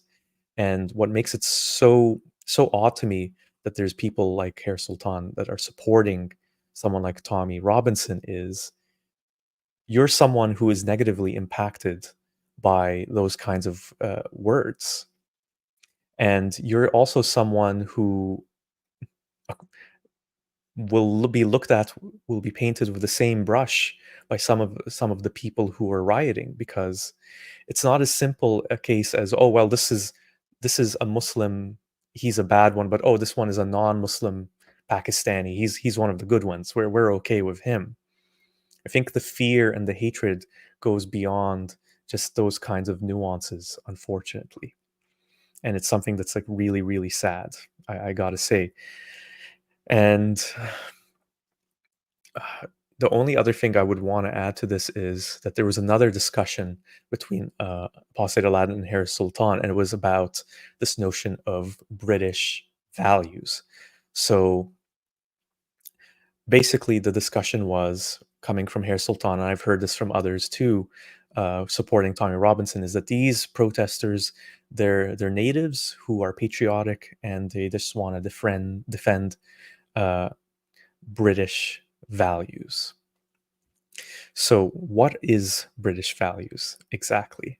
So I'm going to pull a video from Harris Sultan before the riots so we can just get a little example of that. Let's see if I can find the exact point where he brings them up. Okay, so I think it's like around here somewhere. All right. Okay. There's nothing wrong in saying that I'm proud to be British. It's not a racist thing to say. Brown, black, white, Muslim, Christian, Jew, it doesn't matter. People with roots from all over the world who call Britain home, who love Britain, regardless of its flaws, must attend this rally. The primary culture in Britain should always be based on British values. Other cultures can live in Britain as long as they're on clash with British values. If you're a Muslim, you can practice your faith in private. But if your religion demands you to do FGM on little girls, then that cannot be allowed under the guise of multiculturalism. And this applies to everyone. In Britain, Britain be based on British values. Other cultures can live in Britain as long Let's as go they're back on to his clash with chart that British he showed. values. Okay. So here's, this is, I guess you can call it a little bit more of a concrete example of British values. So we've got democracy, rule of law, individual liberty, tolerance, respect. So here's the thing that I find so interesting about this. If we talked to people who are involved in the riots about what British values are, would they say only those things? Would they say some other things? And I'm going to pull a few examples where we can see what the rhetoric is from people when talking about British values. So, okay, let's see if I can find this one now. So it was hard to find like a good instance of something that I could use as like a simple example for this, but I did find this TikTok that kind of, I think, succinctly showed an example of this. So this person is just like a random person who was being interviewed on TikTok. So let's show that. Okay. Too much against Muslims as such, but just like, I don't know, they come over here and then they make all these mosques and stuff like that. Yeah. And like, you can't even fly English flag on freaking when it's like the cup finals and that, you know what I mean? Without them complaining. Soon England won't be England, it'll be Islam. So again, from this person saying the same kind of thing, I don't have a problem with Muslims per se, but, and as is very true with a lot of things in life, you kind of have to ignore everything before the but and only listen to what they say after the but. So we don't have problems with Muslims, but we don't like when they worship the way that they worship, and we don't like how there's this idea that we're being shamed for being British or shamed for being us. And this is where we can kind of see that there is like a little element of prejudice going on when people talk about things like what British values are specifically. So the discussion, I might link to the Paul Said Aladdin and Harris Sultan discussion in full too, even though it's mostly very unpleasant, especially the last hour of it. But the thing that was really interesting was like, what is this British value exactly? So when you think about the history of the UK, I think it's fair to say that there's long been this notion of exceptionalism. You know, that Britain had the empire, that the sun never set on the U.S. flag, sorry, the UK flag, because of how many countries the British Empire had conquered. They colonized most of the world, and you know that's a reflection of their superior culture. And just like a minor note here, Seb, Apostate Aladdin, is the one who started insulting. If you watch the video, I think what you'll notice is that Apostate Aladdin was asking questions and not accepting Harris Sultan's inadequate responses. And after that, things got really nasty because Harris Sultan got really frustrated. So there you go. With that out of the way, where is it exactly? I think what you'll find is that with British people, especially ones who claim that, you know, I've been in the UK for a long time, and they might even say I'm white and I have roots here and all that. Being British has to do with their racial identity, and it also has to do with being Christian, or at least of being of the Christian ethos. And it has to do with, I want things to be the way they were 50 years ago, 60 years ago, 100 years ago. It's the same kind of thinking as the Make America Great movement that you see in the US, of harkening back to this time before the country was tainted by foreigners, before they were building mosques everywhere, when and you'll hear certain things like, well, before there were, you know, Indian and Pakistani restaurants everywhere, where the only language I heard on the street was English. So yeah, that's a good point, Shane, that being English has more to do with racial identity than being British. Of course, we have to remember too, though, that, you know, even English people are descended from all sorts of immigrants that came from all sorts of places, Germany, Scandinavia.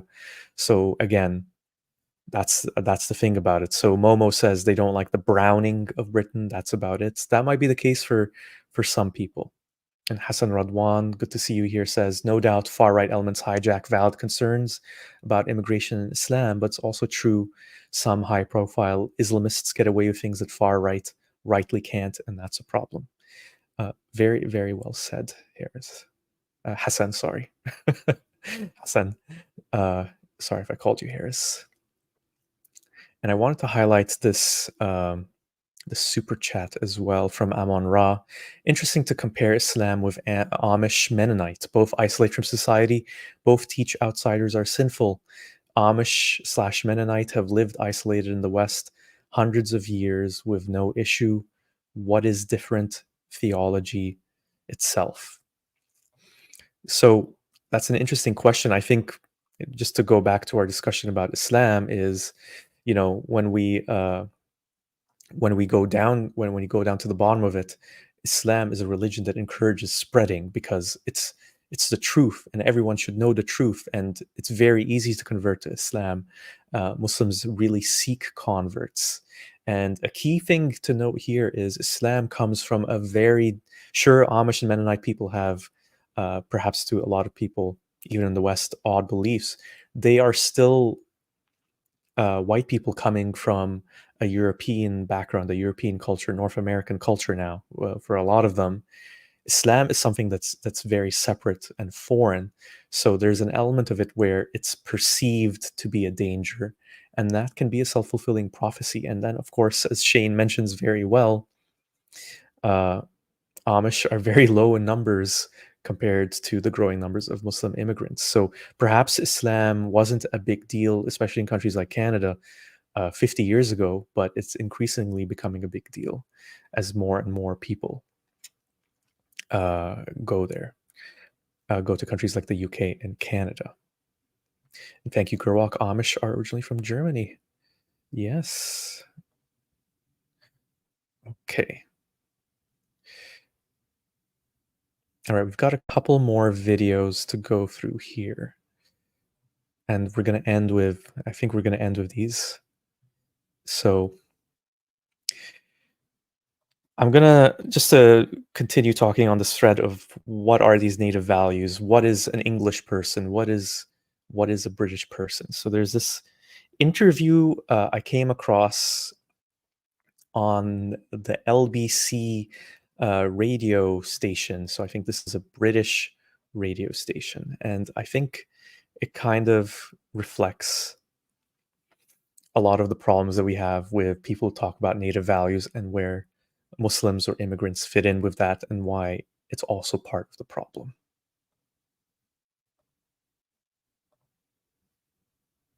You keep saying that you are African Caribbean, which is fine, but how can you be African Caribbean and English?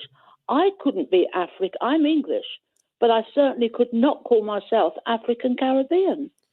You could be Irish, though. You could have Irish. No, I'm not Irish. Yeah, I'm but not you could Scottish. be. You could be.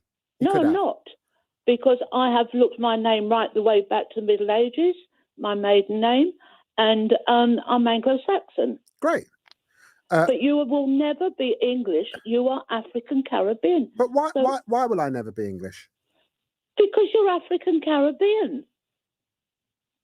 Look, I can't say to you. At what point? What about my kids? What are my kids? What are my kids? I can't say I'm African Caribbean. What? Yeah, but the truth is, Jean, just a little bit of history on this. Britain, 400 years ago, started going out into the world.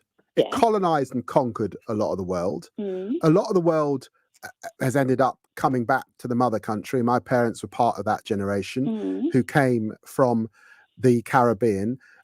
When I took a DNA test, I actually had Scottish in me, probably because as a result of that, someone somewhere, frankly, got their leg over with one of my ancestors, and I've got Scottish blood running through me. I said that gently, but it could have been horrendous. Let's be clear about that. And so, and here I am, having grown up in this country, have been born of this country, and actually, the truth is, it's a myth that there's one English ethnicity. There's not, because England has always been a country in which Huguenots, Danes, all sorts of people have passed through. So when you say you are English, I'm not saying that that doesn't mean something to you and matter hugely. It does. Because there are probably, as you put it, years and years, hundreds of years of experience of that.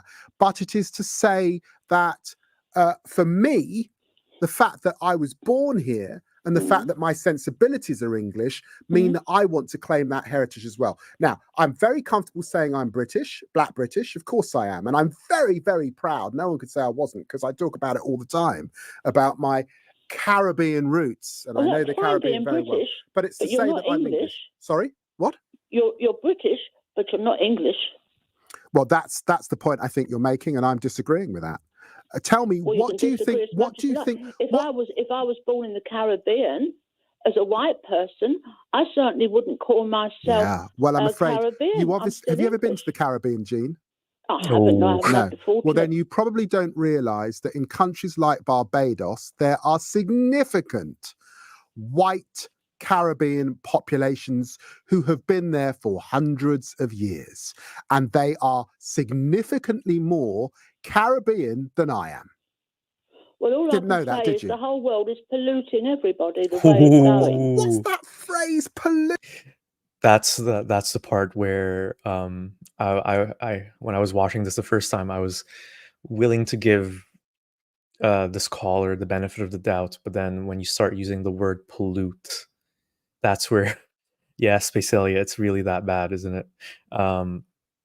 That's when this is what I'm talking about, is when you hear people talking about British values, native values, patriotism, a true English person, that's where it can be really scary to to go down the path that they're going on. And this is why I find it so concerning that there's ex-Muslims who come from backgrounds like mine or backgrounds like Pakistan or Indonesia or wherever, who are siding with this defense of British values. I agree with you all that Islam is a problem. The integration of Muslims is a problem, and it might be almost impossible to truly integrate Muslims. And it might be a case where we need to convince the Muslims to not be Muslims anymore before we can really eradicate a lot of the more serious issues.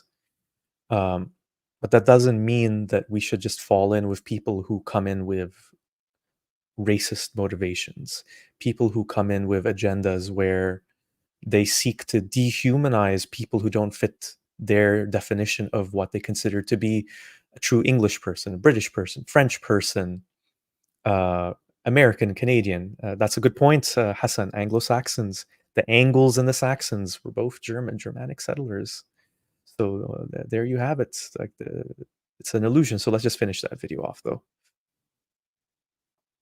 Polluting. It is. Why is it polluting, Jean? Because you are what you are. You are where you are born. But hang on, Jean. Your inheritance. It's your inheritance. Jean, I can tell that you are more senior than I am in age. So I want to be polite. No, don't do that. In this conversation. Well, that's how I was brought up, that you're polite to your seniors, Jean. But what I'm saying is the word pollution. Where's that word pollution come from? It's a very negative way. Well, I'm sorry for that, but it is negative. It's a negative way to describe the fact that people meet one another, they fall in love, they have kids, they move borders, sometimes through war, sometimes through economic reasons, and they become what they become when they are of that country. And just as you can be in America, and you can be African American, or you can be Italian American, or you can be Irish American, how is it that here in England you can only claim that Englishness effectively, Jean, if you are white? So yeah, very interesting. So Seb asks, do you have any proof this woman is linked to Tommy Robinson? No, I'm not trying to say she is linked to Tommy Robinson. I'm saying that the idea, the notion of British values, native values, is very nebulous and unclear. So we have the things that Harris Sultan said are British values, things like democracy and all that, and tolerance. But then we have other people who are going to say British values, native values are things like, well, you know, an English person, someone who is white, someone who isn't polluting our country, someone who isn't off building mosques and stuff like that. So this is a really big problem. And Spacelia, an interesting question: would it be a pollution of Britain if an English person had a kid with someone from France?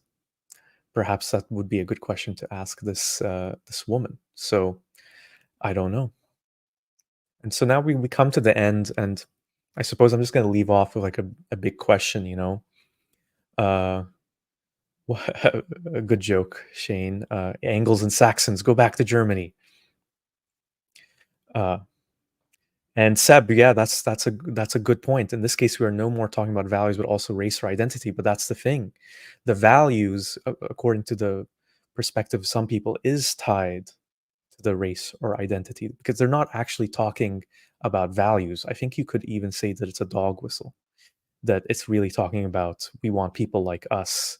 And so to wrap things up, what I think we're seeing here is, as the world is increasingly globalized, as we're becoming more and more interconnected, as more and more people are immigrating, migrating, different cultures, different religions, they're mixing more and more, and it's causing issues in countries like the UK that have sizable immigrant populations, especially from cultures that I would say have harmful teachings, like Muslim majority countries and Islam. And what is the solution here? So I think what we've seen as a recurring theme from a lot of the people we've heard from in a lot of the videos is they should just go home. We should just separate. We should not pollute each other. And this is an isolationist view of the world that is becoming more and more common. When you see how far-right populist countries, governments that are sprouting up, They don't want to deal with people with problems from other countries. Why is it our responsibility? Why can't those countries take care of themselves? I think those are the kinds of things you're going to hear. That's the kind of rhetoric you're going to hear when it comes to refugees, asylum seekers, economic migrants. But the thing is, the world is so interconnected now. We really can't go back to that kind of isolationism without all sorts of other repercussions.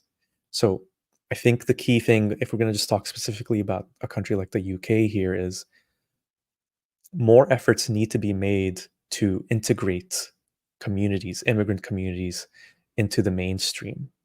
And I really think that it starts with, and this is something that's I've talked about a lot on this channel and I'll repeat time and time again, it comes down to education, and it comes down to taking the time to understand the other person's perspective. Because I think that's the thing that will get through the fear and ignorance. And I'm not saying this as just like empty words or platitudes like maybe politicians would say, like we just need to come together and just talk and everything will be okay. It's not about that, and it's not as simple as that. What it starts with is when you learn about other people's perspectives, when you learn about different philosophies of life, different religions, it makes you look at your own religion, your own philosophy, your own values in a more critical, analytical light. You learn more about yourself when you learn what others are doing to face different challenges in life, when you learn about how other people find meaning in life. And the problem with Muslim immigrants specifically is they come in this bubble where they only know Islam, they only know the propaganda that is hateful of the West in a lot of instances, and there's nothing that cracks through that bubble as they then become isolated societies, communities. The same thing, by the way, is happening with the people who are with some of the people who are protesting them. They only hear the stereotypes, they only hear the prejudice, they hear the worst kinds of scenarios, and then when they hear something like, oh, 3 girls were stabbed and it was by a Muslim, according to rumors online, they want to believe it because they already have all these preconceived notions. And so the key is to learn more about each other. And it's not to say that, oh, well, everything you believe and do is okay, but when you learn them, then you can actually critique them better. And you can see that there's a difference between people and the ideas that they believe, a difference between the people and the religious beliefs that they carry with them, because those can change. Those can be discarded when people learn better ideas, when people learn why something like stoning to death for adultery is a brutal and cruel punishment, why teaching things like if you don't believe in God, then you're going to hell is a harmful thing. When you start to learn why you might not even have good reasons to believe that this God is real, all of these things factor into this, and it starts with education. And it starts with not looking at education as something where, well, you just have to go through school and then you go to university and then you can have the job, the high-paying job. It's about learning more about yourself and the world around you.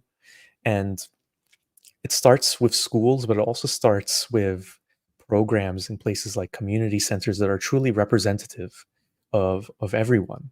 It starts with organized activities where different people in the community are involved. And this is something that is happening in countries like the UK. It is one of the most multicultural countries in the world, but it's not happening enough, and it's not happening in the right places.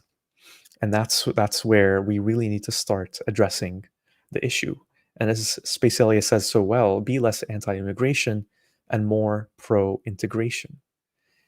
But the problem is when you talk to people who they just have it in their minds that these people aren't interested in integration, they're just evil and hateful Muslims, we should just get rid of them, you're not going to get much out of this approach or conversation.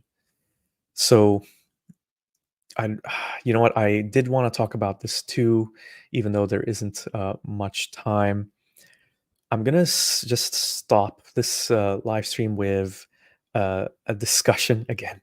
I don't know if a discussion is the right word, but this was on prominent Muslim dawah boy, dawah man, Ali Dawah's YouTube channel, and it was a discussion with a British native supporter. It's hard to know exactly who this person is, so I just want to show you a couple of minutes to it to show you how this kind of discourse coming from the Muslim and also coming from the person who's opposed to Muslims is not going to lead to anything positive. It needs to come in a different way with a different mentality. What you're telling me, you're basically saying to me, it's better that you go or we will kill you. Ultimately, it's going to end bad. Thank you, good. So you're basically asking for a race war. No, I'm not asking. You for it, are. but that's what we're going to get. Don't be shy. You've been very. That's what we're going to get. I feel nothing for you. I yeah. just pity you. Yeah, no, you should pity yourself. You should pity yourself. You're the one covered in microphones, making money that's off fine. videos. How do you not make money? I don't make a penny coming here. Where do you get your I don't make a penny. I used to do Uber. And I actually do some other work. I'm not Tommy Robinson. I don't smoke cocaine and go prostitute. I don't do that. So you're a Muslim. You eat curry. Yes, you eat curry, kebab. Yeah, all this stuff. You go to a Muslim countries. You go and get yourself time to look like us, and then you come here and complain about us. We've got the recipe. Your recipe of disaster. And donate whatever. What do you mean by that? Like, I mean, anyone. You don't want them like I don't here. want English people, white English people who become Muslims. You don't want English people becoming Muslims, okay? Need to go as well. Also, anyone that accepts Islam with us should go with us. Yes. Okay, where do we go? To countless Muslim countries. Okay, so where about the ones that are born here? That doesn't make any difference. So they should go as well. Okay. So where would you say this ideology is coming from? Because it's obviously an extreme ideology. It's just from history. So history. So history teaches that people want to be with their own kind. Yeah, and history shouldn't repeat itself, like Nazi Germany, like what happened in Congo, where King Leopold II killed 10 million Congolese. So history shouldn't repeat itself. So you want to go back to history, yeah? So I'm asking you, Belgium shouldn't be in Congo. No, exactly. But what I'm saying is they do. If you look at it, most of your, like, we're going to go down that route. Your governments are the one that's infiltrating these countries, stealing the resources, killing millions. Okay, good. So what we're saying is, the government is our mutual enemy. Okay. So the best thing you can do to piss off the government is to leave, because they use you to attack us. Not really. How do they use us? They come. We are not. When we're not even here. So again, this narrative of the government is using immigrants to target the locals, the natives, and again, the isolationist rhetoric of the best thing to do is just leave. Just go. If you have different values, different religion, just go away. Quite Islamophobic. Okay, so the point I'm saying is this: like, Phil, why can't you ever just no, you know, let me tell you why. No, I can, but you know what is your ideology is so dangerous that I would rather educate the people that are watching this. Yeah, it's dangerous. Guys, can we just think, please? Sorry. The reason I'm doing this is because not that look, I can do this off camera. The reason I'm doing it on camera is so that if there is someone out there like you who might take their ideologies. You're cheapening it with clickbait. No. You're just clickbait. You live off the advertising. I wouldn't say so, because your ideology is so dangerous that there might be someone out there who is going to go out and attack a Muslim, or vice versa. I don't want to attack you. I just want you to leave. You don't, but there are people that may do, like we have seen. Yes, but if you leave, then they can't attack you. No, but that's the point is that look at what you're telling me. You're basically saying to me, it's better that you go or we will kill you. Ultimately, it's going to end bad. Thank you, good. So you're basically asking for a race war.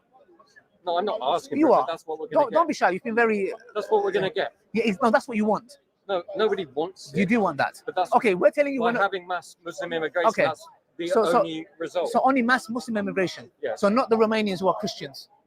Yeah, I don't want anyone. Okay. So, but you said mass Muslim immigration. What about the Romanian Christians? We had mass Catholic immigration. Good. So you got a problem with them as well? Yes. Okay, good. So you got a problem with everybody? Because they're against our values. Okay, what's your values? English values. What's English values? 100 years ago, you know English history?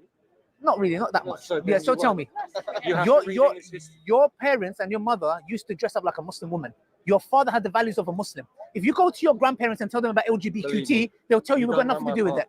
He's a liberal Democrat. 1 second. Your father's father's father did not live by LGBT. Okay. I think we get it. I'll leave this clip too in the video description if you want to watch the whole thing, if you want to suffer through it. But as you can see, those two people are at a complete impasse. So imaginary MDA says, I don't want to attack you. I just want you to leave behind your home, your friends, your job, your life. And again, this defense of the British values. So not a fan of Ali Dawah, and I'm not a fan of this guy who's telling him to leave. And the thing that we need to address here is the bridge between them. The answer is never going to be all Muslims just leave, all ones who don't fit with this nebulous idea of British values just leave. immigration is something that's not going to stop anytime soon, and it's not under the control of any one government, and a change of government is not going to do that much either. These are very powerful global economic, social forces happening because we're all interconnected. And so instead of isolationism, we need to find a way to work together, which again sounds like a political empty kind of rhetoric thing. But it's the truth. That's what we need.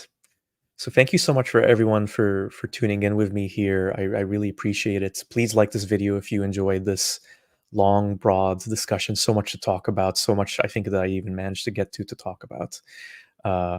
But I really enjoyed it. You can support my channel through subscribing, or I also have a Patreon.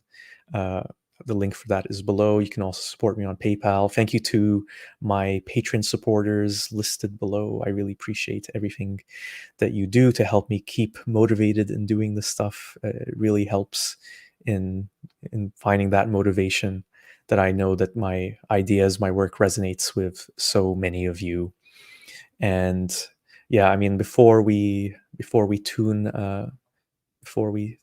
off, let's just take a look at the final result of the poll. So 88 votes. Who is the worst threat for peace and stability in the UK? Muslims in the UK, British Muslims wins with 45%. Tommy Robinson and his supporters is 18%. Both the above are equal threats, 22%. Neither, this is all overblown, 15%. It's not an easy question to answer. I think if I really had to say something there, like in terms of voting, I would say both are equal threats because both are contributing to the problem. It's hard to say which one is worse because in the end, they're both kind of fueling each other, as some of you pointed out in the live chat. So yeah, as some of you are mentioning as well, I will be going to Norway very soon for celebrating Descent. I'll leave a link for that event in the video description too. And it's basically going to be a coming together of ex-Muslims from all over the world, including friend of the channel, Posit Aladdin and Zara K, and many, many, many more, to just talk about leaving Islam, normalizing leaving Islam, and celebrating freedom of speech and expression. So yeah, thank you, Hassan. I'll say hi to Maryam for you, of course. All right. So that's it, everyone. I'll be back with another live stream tomorrow. Actually, I'm going to be doing an interview with a questioning Christian. We're going to talk about doubt and belief and our own journeys with both he is an ex-Muslim, him as a currently questioning Christian. So thank you very much again. And last thing, I'll just highlight these messages here. So Drastic Measures Islam says, I've been disheartened by the discourse of ex-Muslim YouTubers on this topic, but you're doing a much better job in recognizing the complexity. Thank you so much for that. And I think someone at some point mentioned possibly doing a discussion with Hair Sultan. I wouldn't be necessarily opposed to that. I'm learning more and more about the subject, and me and Harris definitely have disagreements, some of the same disagreements that he had with Apostate Aladdin, so perhaps that's something I might do in the future. Who knows? So yeah, thank you so much, everyone, and I'll see you tomorrow. Bye-bye.